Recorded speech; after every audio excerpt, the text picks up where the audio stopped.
तो दोस्तों, ये बाकी हनवा नाम के एक हाई स्कूल के छात्र की कहानी है जो स्कूल का बहुत बड़ा प्रशंसक है। एक दिन एक भूमिगत कुश्ती चैंपियनशिप के मालिक मित्सुनारी तोकुगवा अपने स्कूल में आते हैं और उसे बताते हैं कि कुछ खतरनाक अपराधी आपको टोक्यो में पीटने जा रहे हैं। कुछ दिन पहले दुनिया के सबसे खतरनाक कैदी डोरियन की चुपचाप मृत्यु हो गई, मौत के मुकदमे में खुद को फांसी। लेकिन जैसे ही उसकी मौत की पुष्टि करने के लिए एक डॉक्टर आया, उसकी जान बच गई और उसने सभी पुलिस अधिकारियों की हत्या कर दी। और जाने से पहले उसने वहां लिखा, मैं हार का स्वाद चखने के लिए टोक्यो आ रहा हूं, और वो समुद्र के रास्ते जेल से भाग गया। इतना ही नहीं, 4 और बचे हैं। स्कॉटलैंड के करियोस जेल में सजा के तौर पर सिकोरसी नाम के एक कैदी को शॉक थेरेपी दी गई, लेकिन वो आदमी भी उस मौत के मुकदमे से बच गया। और सभी पुलिस अधिकारियों को मारने के बाद शरियम ने एक सैन्य विमान में उड़ान भरी और हमारे टोक्यो के लिए रवाना हुई।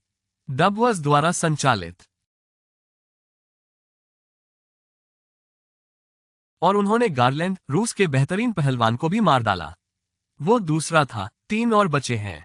एक समुद्र से 200 मीटर नीचे पनडुब्बी में सभी पुलिस अधिकारियों की हत्या कर भाग निकला, और दूसरा रियोको यानागी बुलेट प्रूफ शीशा तोड़कर जेल से फरार हो गया।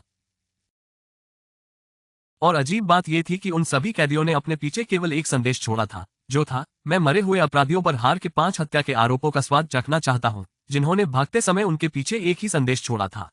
बाकी आप जानते हैं कि इसका क्या मतलब है? दोस्तों, इसका मतलब है कि वे सभी लोग बाकी को हराने के लिए टोक्यो आ रहे हैं। डबवर्स द्वारा संचालित।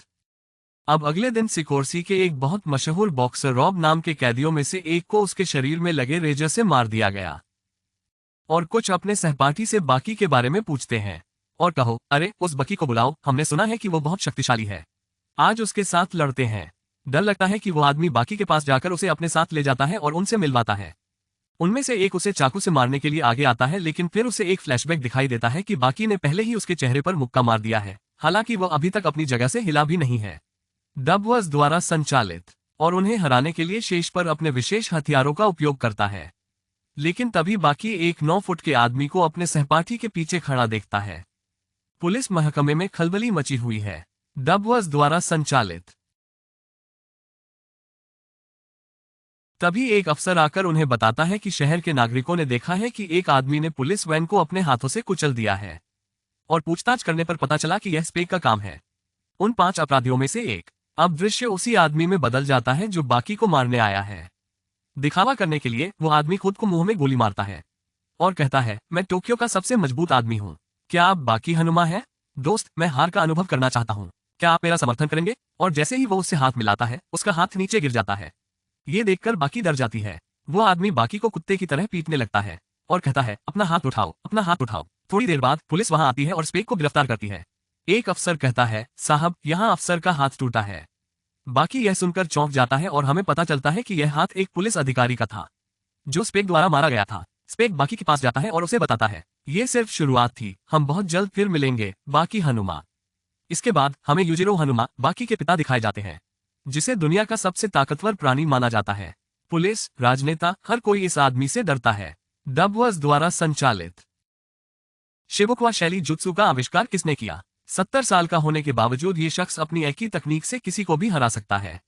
दूसरी ओर स्पेक जेल में आराम कर रहा है और एक वरिष्ठ निरीक्षक उसे उस पर कड़ी नजर रखने के लिए कहता है। वो शौचालय जाता है, लेकिन देखता है कि स्पेक उसके बगल में बाल्टी में पेशाब कर रहा है। इंस्पेक्टर ने कहा, अरे तुम यहाँ क्या कर रहे हो? स्पेक कहते हैं, हाँ, मैं अभी बाथरूम में आया था। यहाँ इन बंस को खाएं, ये बहुत क्रिस्पी होते हैं। डबवर्स द्वारा संचालित। लेकिन स्पेक कहता है, मैं आपके साथ अच्छा व्यवहार कर रहा हूँ, है ना? यहाँ ये चुपचाप खाओ। और इंस्पेक्टर के साथ साथ वो अन्य पुलिस अधिकारियों को भी मार देता है। डबवर्स द्वारा संचालित। जिसका उपनाम लेथलर वेपन है और उसके पिता का नाम टोपी ओरोची है। और यह कइयोरित्सु है, चीनी कंपो लड़ाई शैली की एक प्रतिभा, जिसने एक बार बाकी को अधिकतम टूर्नामेंट में हराया था। वो अपने छात्रों को एक व्याख्यान दे रहा है जब डोरियन वहां आता है और उससे कहता है कि मुझे माफ करना, मैं मास्टर टोपो ओरोची से मिलना चाहता हूं। अब शिनशिंकाई अकादमी में डोरियन मास्टर टोपो ओरोची से मिलने पहुंच गया है। डबवर्स द्वारा संचालित।